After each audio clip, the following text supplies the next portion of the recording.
زیادہ تر لوگ میرے پاس آتے ہیں اور وہ مجھ سے کہتے ہیں کہ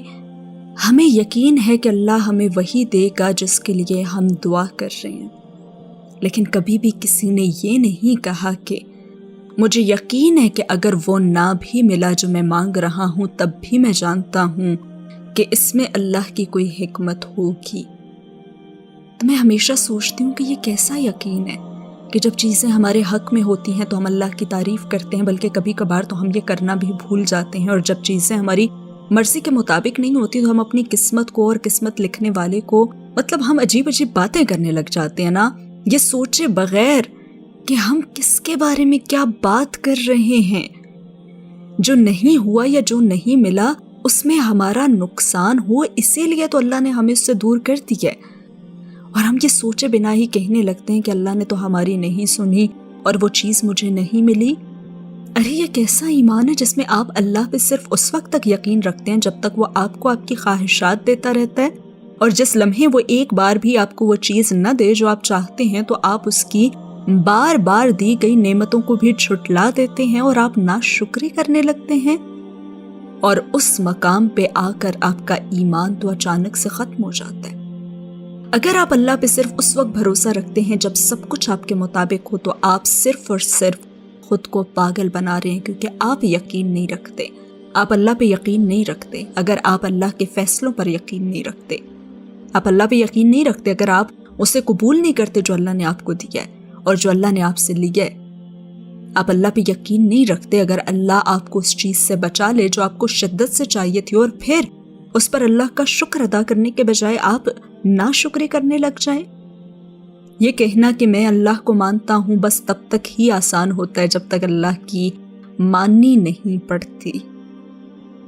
ارے اصل امتحان تو تبھی ہوتا ہے جب آپ کو یہ اپنے عمل سے بھی پھر ثابت کرنا پڑتا ہے کہ آپ ایمان لائے ہیں اور آپ ایمان رکھتے ہیں۔ اصل یقین تو یہی ہے نا کہ جب آپ سب کچھ اللہ کے حوالے کرتے ہیں اور اس کے فیصلے کا انتظار کریں، اور اگر وہ فیصلہ آپ کے حق میں نہ بھی آئے تب بھی آپ اللہ کا شکر ادا کریں، کیونکہ یہ فیصلہ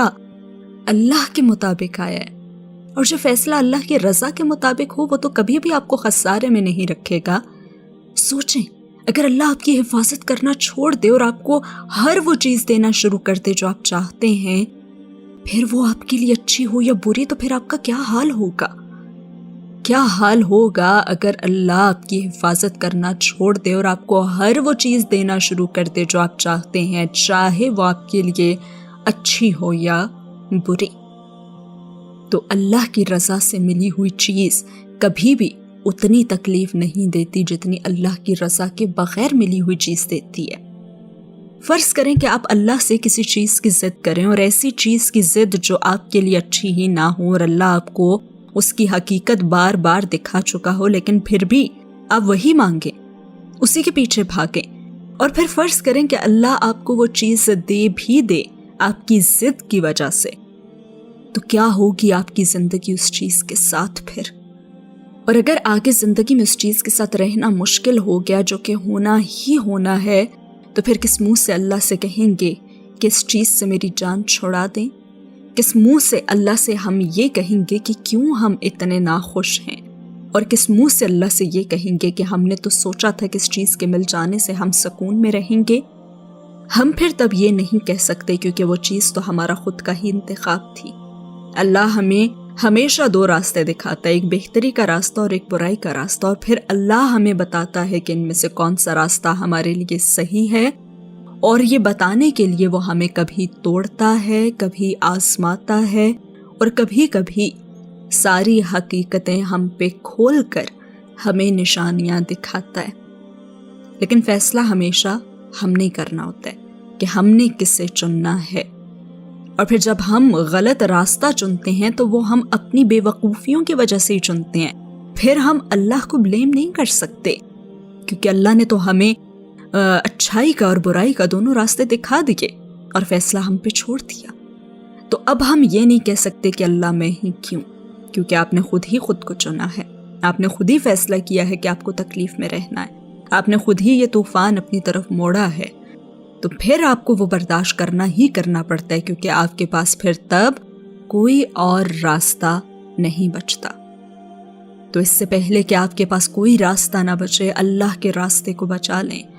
وہی واحد راستہ ہے جو آپ کو آپ کی منزل تک لے جا سکتا ہے۔ اللہ کے راستے کے علاوہ باقی جتنے بھی راستے ہیں وہ خود تو کبھی ختم نہیں ہوں گے، لیکن وہ آپ کو ختم کر دیں گے۔ یاد رکھیں، سورہ 9 آیت نمبر 116، اور اللہ کے سوا نہ آپ کا کوئی دوست ہے اور نہ ہی مددگار۔ اس دنیا میں کوئی بھی اللہ سے زیادہ بھروسے کے لائق نہیں ہے، آپ کے قریب سے قریب تر دوست بھی نہیں، یہاں تک کہ آپ کے خونی رشتے بھی نہیں۔ ہر کوئی اپنا فائدہ چاہتا ہے، ہر کوئی آپ سے کسی نہ کسی وجہ سے محبت کرتا ہے، کوئی پیسے کے لیے آپ سے محبت کرتا ہے، کوئی آپ کے مشہور ہونے کی وجہ سے آپ سے محبت کرتا ہے، اور کوئی محبت کے بدلے محبت لینے کے لیے آپ سے محبت کرتا ہے۔ ہر کوئی اپنے مفاد کے لیے آپ سے محبت کرتا ہے، ہر کسی کے پاس آپ سے محبت کرنے کے لیے کوئی نہ کوئی وجہ ہے، لیکن اللہ وہ واحد ذات ہے جو آپ سے بلا وجہ محبت کرتا ہے،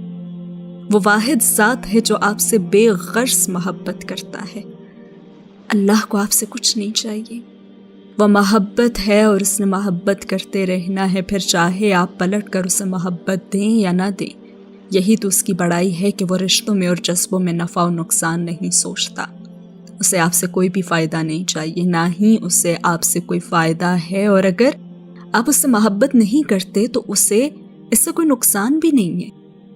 انسان تو خود غرض ہوتا ہے نا، اگر انسان کو آپ سے کوئی فائدہ نہ ملے تو آپ کتنی ہی مصیبت میں کیوں نہ پھنسے ہوں اور آپ مر ہی کیوں نہ رہے ہوں، وہ پھر بھی آپ کی مدد نہیں کرے گا۔ لیکن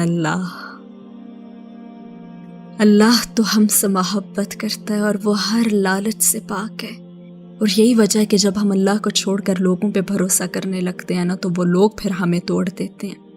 ہم جتنا لوگوں کے پیچھے بھاگتے ہیں، لوگ اتنا ہم سے اور ہم اتنا ہی اللہ سے نا دور ہوتے چلے جاتے ہیں۔ یہی وجہ ہے کہ لوگ ہمیں اس وقت چھوڑ دیتے ہیں جب ہمیں ان کی سب سے زیادہ ضرورت ہوتی ہے۔ ہمیں یہ سمجھنے کی ضرورت ہے کہ ہمارا وہ دوست جو ہمارے ساتھ جھوٹ بولتا رہا وہ اس لیے تھا کیونکہ ہم نے اس پہ اللہ سے زیادہ بھروسہ کر لیا تھا۔ ہمیں یہ سمجھنے کی ضرورت ہے کہ وہ انسان جسے ہم نے پاگلوں جیسی محبت کی، اس نے ہمیں دھوکہ اس لیے دیا کیونکہ ہم اس کے پیچھے اللہ کے راستے سے ہٹ گئے تھے۔ ہم اللہ سے زیادہ اس انسان سے محبت کرنے لگے تھے، ورنہ اگر اللہ سے اتنی محبت ہوتی تو کیا ہم اس انسان کے ساتھ مل کر وہ کام کرتے جو ہمارے اللہ کو پسند نہیں؟ بتائیں، کیا ہم اس انسان کے ساتھ مل کر وہ کام کرتے جو ہمارے اللہ کو پسند نہیں؟ ہم نے اس انسان کو راضی کرنے کے چکر میں تو اللہ کو ناراض کر دیا تھا۔ اللہ نے اتنی دلیلیں دی کہ وہ کام غلط ہے، اللہ نے اتنی نشانیاں دکھائیں کہ یہ ٹھیک نہیں ہے، پھر بھی آپ نے اللہ کی کسی بات پہ یقین نہیں کیا، لیکن اس انسان کی باتوں پہ بغیر کسی دلیل کے اور بغیر کسی سچائی کے یقین کر لیا۔ ہم چھپ چھپ کر وہ گناہ مسلسل کرتے رہے۔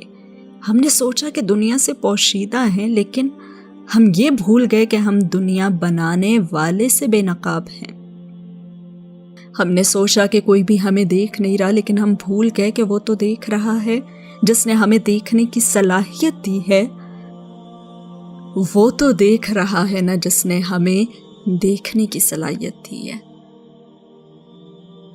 تو یقین رکھیں کہ ہر چیز کسی نہ کسی وجہ سے ہوتی ہے، بس کبھی کبھار ہمیں اس بات کا اندازہ بہت دیر سے ہوتا ہے۔